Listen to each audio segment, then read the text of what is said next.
Olá pessoal, tudo bem com vocês? Eu estou aqui agora no território aqui próximo ao Azerbaijão, aqui em Brasília, próximo à embaixada, porque neste programa nós vamos falar sobre um tema muito importante, que é o tema de minas terrestres que foram colocadas pelos armênios no território do Azerbaijão. O que acontece é que durante os 30 anos de ocupação, os armênios não investiram nesses territórios. Eles se ocuparam em colocar minas terrestres que hoje, após o final do conflito de Karabá, da última guerra que terminou em 2020, os azerbaijaneses ainda estão se deparando com essa situação difícil de ter um território todo minado. E durante este programa eu vou explicar para vocês o que acontece por lá.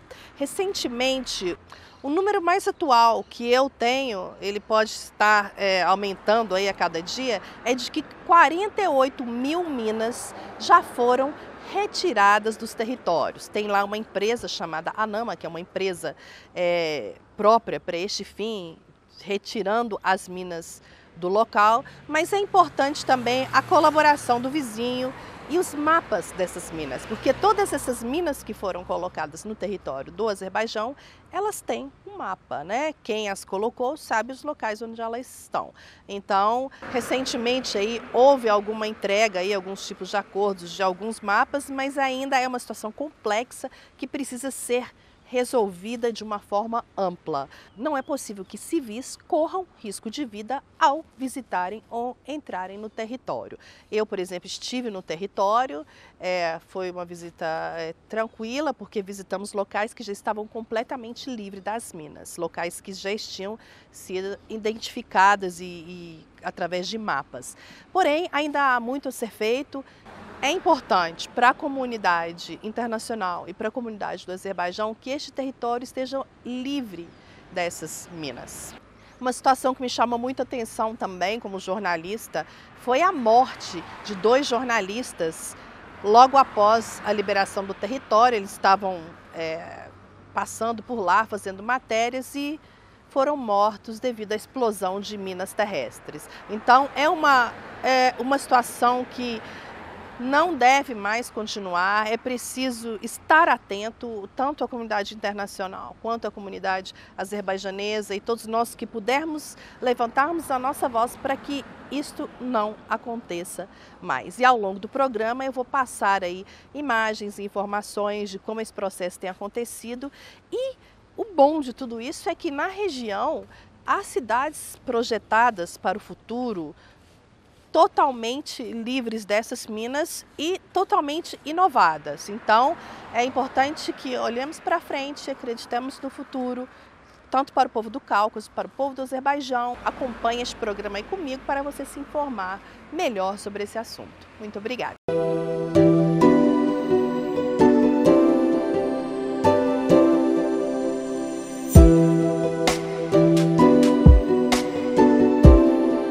Mesmo com a desocupação por parte da Armênia dos territórios de Nagorno-Karabakh que pertencem ao Azerbaijão, o país ainda passa por um grande problema.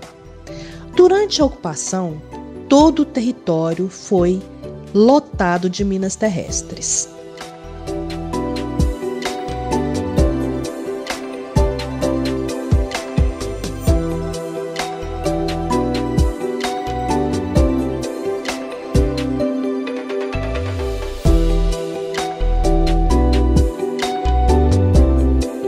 Ao recuperar o território, mais de 48 mil minas já foram retiradas, mas é preciso um cometimento maior por parte da Armênia e por parte de toda a comunidade internacional para a limpeza deste território.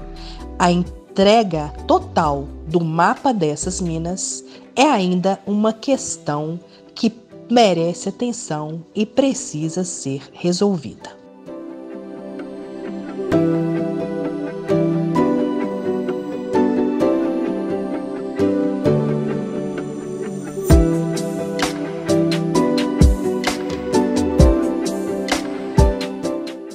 Segundo especialistas na região, um processo de paz entre Armênia e Azerbaijão está próximo de acontecer.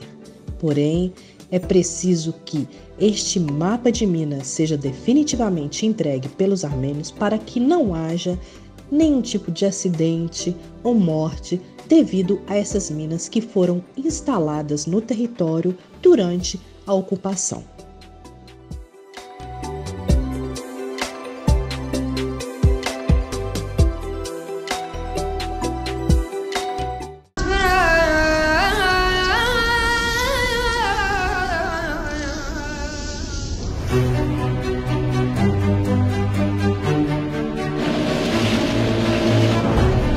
İşğaldan azad olunmuş rayon, şəhər və kəndlərimizin çiçəklənməsi, inkişaf eləməsi, gördüyünüz bu ərazilərin minalardan təminlənməsinə çox bağlıdır. Bizim işimiz çətindir, lakin biz onu sevgi ilə görürük.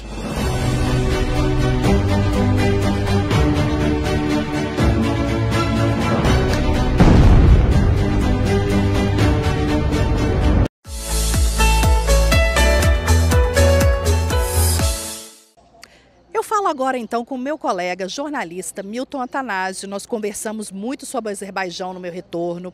Ele sabe aí que eu fui a primeira jornalista brasileira a pisar no território de Karabakh. Pude então visitar os territórios repletos de minas e conversamos muito. Milton também participou comigo de conferências de imprensa, participou comigo durante os 44 dias lá de guerra também, antes do Azerbaijão recuperar o território.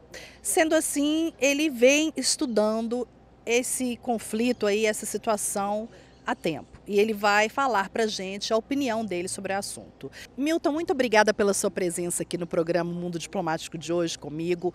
Você que é jornalista, tem aí 3 sites importantes, que é o Portal R10, o Foco na Política, o Brasília News, e também é cônsul de um país, é um jornalista antigo, meu amigo. Então, como a gente vem falando, né, esse tempo todo sobre o Azerbaijão, você já está interessado, você já conhece. Eu gostaria de ouvir a sua opinião sobre tudo que você viu aí em relação a este território cheio de minas que foi deixado pelos armênios e o que você acha que precisa ser feito para um acordo de paz efetivo entre esses 2 países?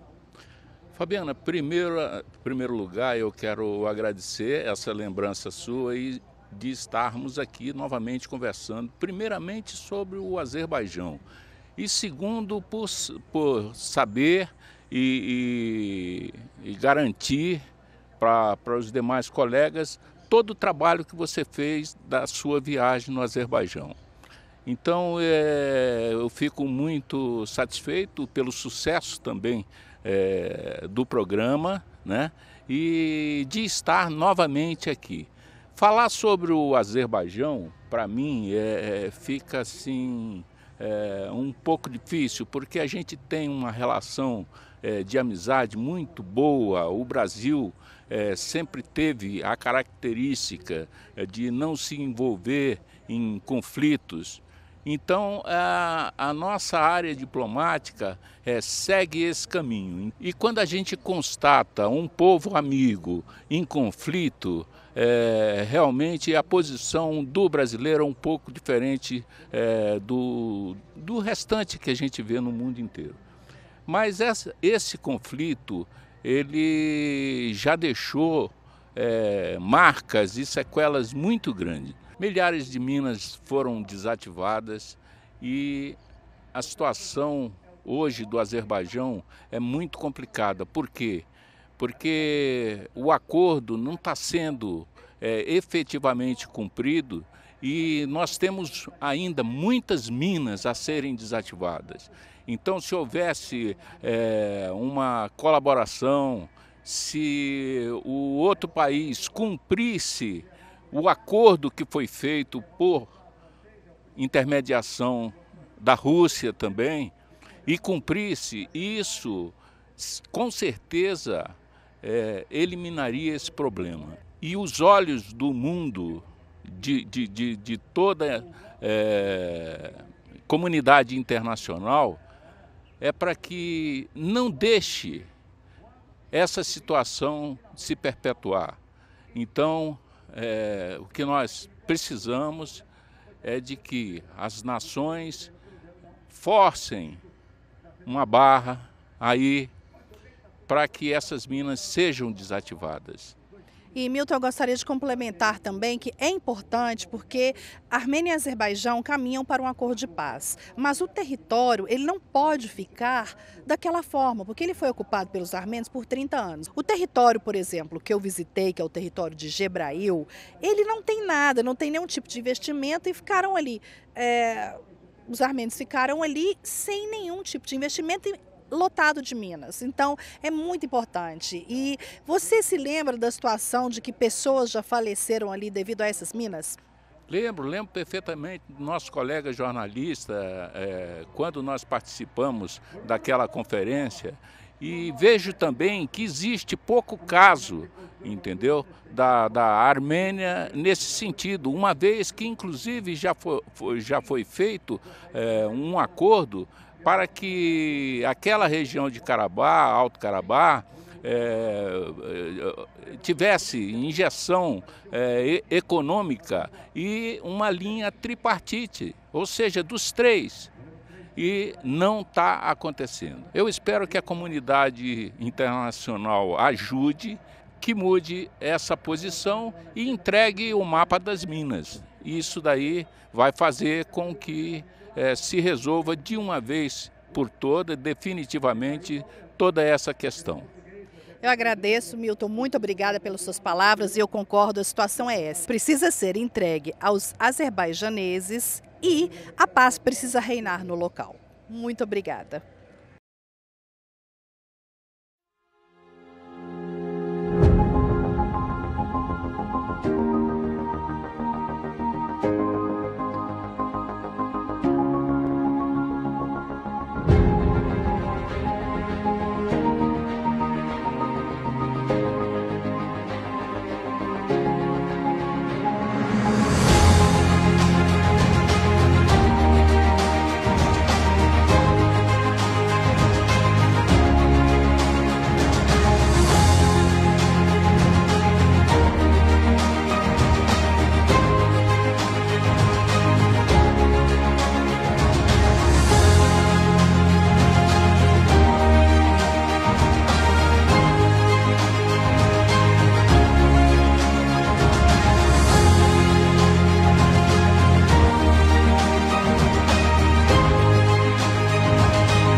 Espero que este programa tenha sido informativo para vocês sobre o que acontece na região de Karabá, na região do Cáucaso e na região do Azerbaijão.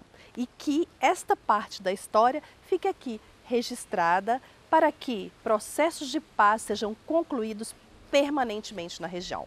Muito obrigada, conto com vocês no próximo programa.